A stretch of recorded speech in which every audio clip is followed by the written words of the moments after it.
Hai semuanya, selamat pagi. Nah, pagi ini aku mau buat sarapan untuk abang sekaligus kalian bisa lihat cuplikan dia pada saat aku suap makan. Nah, ini masakannya simpel aja ya, aku buat nasi goreng. Kebetulan bahan-bahan di rumah itu lengkap, aku pakein sayuran, wortel aja dan juga aku tambahi sosis. Seperti biasa, semua bahan-bahannya cuma aku iris-iris aja ya. Setelah bumbu tumisannya udah harum, ini langsung aku masukkan aja nasinya, kemudian aku tambahkan kecap dan juga saus tiram sedikit. Lalu aku campur semua sampai merata. Kemudian jangan lupa juga untuk dibumbui pakai garam dan juga aku kasih kaldu jamur sedikit aja.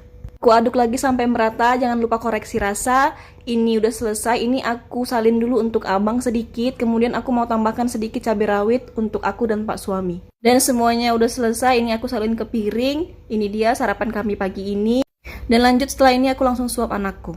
Terima kasih sudah menonton video ini. Sampai jumpa di video-video selanjutnya. Bye-bye.